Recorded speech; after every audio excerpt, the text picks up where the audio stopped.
Some members of special counsel Robert Mueller's team say they've been told they may be working on the investigation through 2018. White House attorneys will be meeting with Mueller later this week. They've been assuring President Trump that he will be exonerated by early next year. So what gives? Joining me now, Congressman Andy Biggs, member of the House Judiciary Committee. Congressman, great to see you. Good to be with you, Lou. I guess you have the best solution. Fire Mueller and move on. It'd be the most expedient. What do you make of these cross currents of accounts that suggest either through next year or early next year? Well, good grief. Mr. Mueller and his team, some of the people on his team were actually trying to influence the last election. And if Mr. Mueller is allowed to continue his probe for another year, what do you think is going to happen? He's going to try to influence the next election. This is just unacceptable.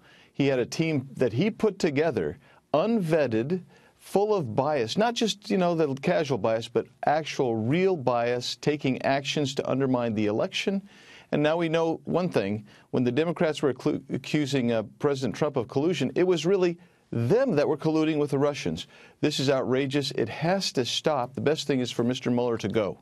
And I have to think, Congressman, that Speaker Ryan should hear you, surely, and those members of Congress who are calling for Mueller to do exactly that.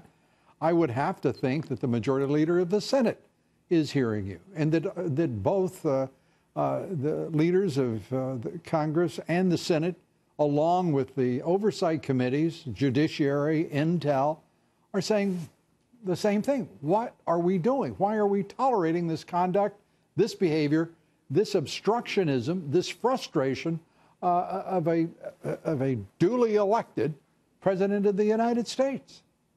Yeah, it is amazing to me, and thank goodness Chairman Goodlatte of the Judiciary Committee and Devin Nunes of the Intel Committee, we're taking action. We're subpoenaing people in. We're going to maybe hold some of these people in contempt. That has to happen, but the pressure has to keep up. We're now seeing the dial has turned, that now the majority of Americans, according to a recent poll, they now understand, or beginning to understand, that the Mueller investigation is not fair. They don't trust them any more than we do. And so that has got to weigh in our favor. And at some point, I think critical mass will get there. Mr. Mueller will need to go. But it isn't just Mr. Mueller. That team needs to go. I look at Rod Rosenstein. He needs to go. Andrew McCabe, he needs to go. Jeff Sessions, Christopher Wray, they need to clean out the underbrush of the top-level staff at the DOJ and FBI. If we see that happen, then all of a sudden Americans can once again begin to have trust that this investigation, should there be one, and there really shouldn't be one, is fair. Right now they can't see that. Nobody can see that as fair.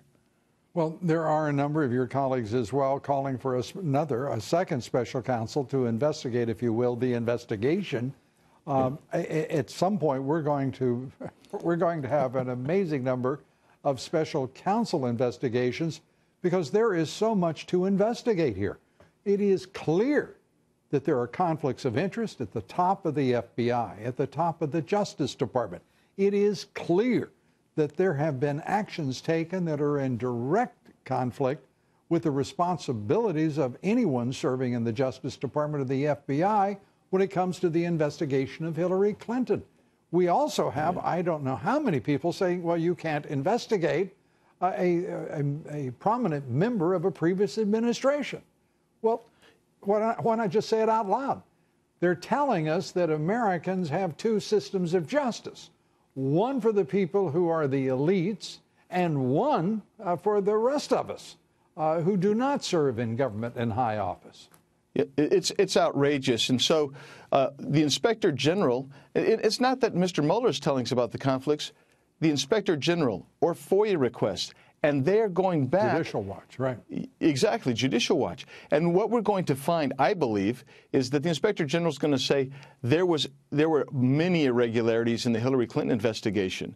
And when that comes out, Christopher Wray told me in Judiciary Committee under questioning that he would unring that bell. And I said, does that mean we're going to open up the investigation? I was led to believe there that they would open up that investigation. And even Mr. Rosenstein has a hard time saying that they wouldn't open up that investigation because it was it was as slanted as anything else could be. And so we need to open it up. Americans need to see that justice is going to be served. And they need to basically reopen that. And I think that the Inspector General, when he gets done with his report, hopefully, he's going to tell us exactly what went on there, because we know a lot of things that happened with regard to interviews, with regard to destruction of evidence, obstruction of justice. We know that took place. Well, as we wrap up here, I would urge consideration of another law be passed, and that would be a law against anyone testifying on Capitol Hill using the expression "unring a bell."